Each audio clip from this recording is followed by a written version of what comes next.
The 2026 World Cup is set to generate $10.27 billion for FIFA. But there is one question that sits underneath that figure that really needs answering, which many football fans have been wondering. Why are there 48 teams at this World Cup in the first place? What is the actual reason for this change to the format? The World Cup started with 13 teams back in 1930, grew to 16 in 1934, then 24 teams in 1982, and then 32 teams in 1998, and has stayed at 32 ever since, probably for the entire lifetime of many people watching this video right now. So why expand now? Why 48 teams? And why does the answer to that question tell you more about how FIFA actually works internally than almost anything else? On January 10th, 2017, FIFA's ruling council met in Zurich and voted unanimously to expand the World Cup from 32 teams to 48 teams, starting with the 2026 tournament. FIFA's president, Gianni Infantino, presented the expansion as the right thing for football. His exact words were these: "Football is not only about Europe and South America, football is global. The football fever you have in a country that qualifies for the World Cup is the biggest promotional tool for football you can have." We would agree with that on the surface. This argument is reasonable. Africa, with 54 member associations and over 1 billion people who absolutely love football, historically have had only 5 World Cup slots. Asia have had 4.5 slots, and Oceania had no guaranteed direct qualification spot at all. The expansion to 48 teams has definitely fixed that. With the new format for the 2026 World Cup, Africa's allocation rose from 5 to 9 places. Asia went from 4.5 to 8. And this has meant countries like Cape Verde, Uzbekistan, Jordan and Curacao are at a World Cup for the very first time in their history. Now that is the official story that FIFA likes to roll out, and it's not entirely wrong, but it's very far from the whole story either. When FIFA's own researchers analysed the expansion options ahead of the 2017 vote, they produced an internal document that was obtained by the Associated Press before the announcement. That document contained one sentence that tells you almost everything you need to know. It acknowledged that the existing 32-team format produced the highest quality football of any option considered, and then it recommended the 48-team format anyway. The reason it gave was that the 48-team version offered, and I quote, "the most tangible and intangible value." There's only one way to read into this. FIFA knew that the football would be worse with 48 teams, but they chose it anyway due to the tangible value it would provide. And I think it's safe to read into the tangible value being the financial incentive of having 48 teams in a tournament. The expansion didn't just add 16 teams to the tournament, it added far more matches. The 32-team World Cup had 64 matches. The 2026 tournament has 104. That is 40 more matches than Qatar 2022, and every single match generates revenue across every stream of income simultaneously. So think broadcasting hours, tickets, hospitality, sponsorship and merchandise.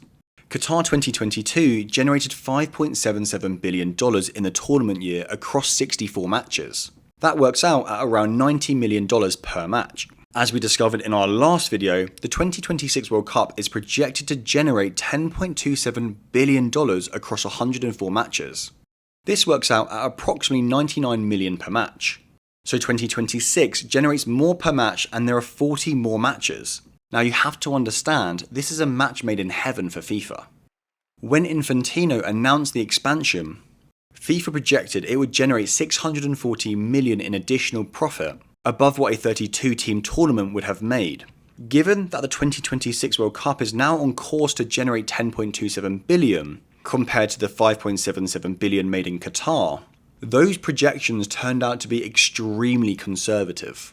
Infantino was asked directly on the day of the announcement whether this was a financial decision FIFA made. He said, and I quote, "Not at all a money and power grab, it's a football decision.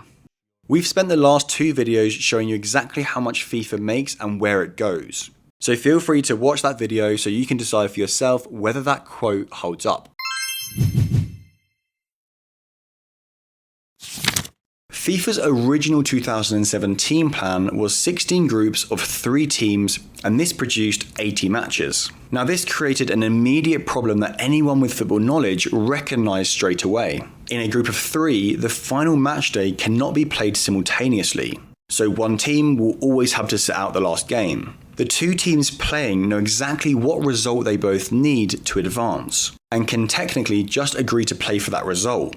This is actually what happened at the 1982 World Cup, when West Germany and Austria played for a 1-0 result that eliminated Algeria in what became known as the disgrace of Gizon. FIFA had introduced simultaneous final matchday games specifically to prevent this ever happening again, and now they were proposing to recreate the exact same problem.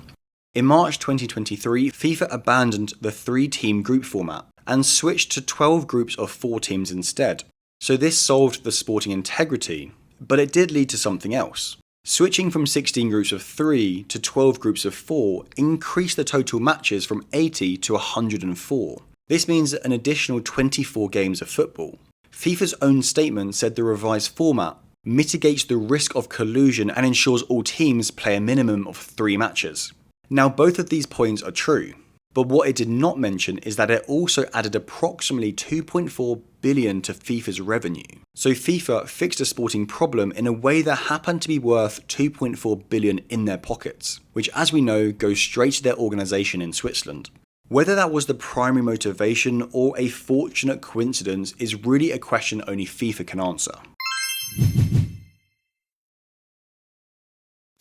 The financial analysis of why this competition has increased to 48 teams explains a lot, but it doesn't explain everything, and this is where the story gets interesting and unexpected. If this was purely about money, FIFA could have expanded to 40 teams with a different format that generated comparable revenue. The specific choice of 48 and the specific allocation of new places to Africa and Asia was a very deliberate political calculation by a man who needed these votes. So FIFA elects its president through 211 member associations. France gets 1 vote, Fiji gets 1 vote, Germany gets 1 vote, Bhutan gets 1 vote. The German Football Association and the Bhutan Football Federation have identical voting power. The majority of those 211 votes belong to Africa, Asia and the developing world, and not to the traditional football powerhouses of Europe and South America. And this is where the link is, because when Infantino ran for president in February 2016, his central campaign promise was explicit. He would expand the World Cup to give more nations a chance to participate, and he would increase development funding to member associations. He was elected directly on those promises. And less than a year later, he delivered on these promises when it was finalised that the World Cup would expand. As we've covered already, Africa got 4 more places, Asia got 3.5 more, and Oceania got their very first direct qualification spot. It's fair to say that the sole reason Infantino was elected in the first place was because of his promise to expand the World Cup. This was a smart and calculating political move by someone seeking power at the top of the world's largest sporting organisation. When Infantino stood for re-election in 2019, he ran unopposed. He was elected by acclamation, which means there was no vote to be held. In 2023, the same thing happened. Unopposed, elected by acclamation again. As of May 2026, he has confirmed he is standing again in 2027. And with the formal endorsement of the African Football Confederation, which controls 54 votes, Asian Football Confederation with 47, and South America's Confederation with 10. That's 111 votes from 3 confederations before a single European federation has even cast a ballot. And with there being 211 votes in total, this means he doesn't need any European votes to win re-election. Javier Tebas, who's president of the Spanish Football League, said publicly at the time, FIFA is doing politics, Gianni Infantino is doing politics. To be elected, he promised more countries at the World Cup. He wants to honour his electoral promises. Tebas wasn't criticising the expansion of the tournament itself. He was plainly describing how FIFA's internal democracy works. Infantino wanted to become president, and he needed those votes to secure it.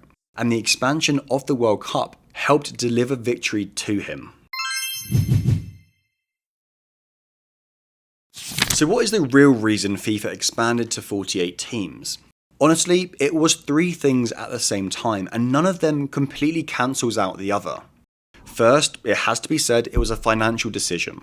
Adding 40 matches at roughly $99 million per match is worth close to $4 billion in additional revenue. FIFA's own internal research confirmed this before the vote was even held, albeit they underestimated the additional revenue by a few billion.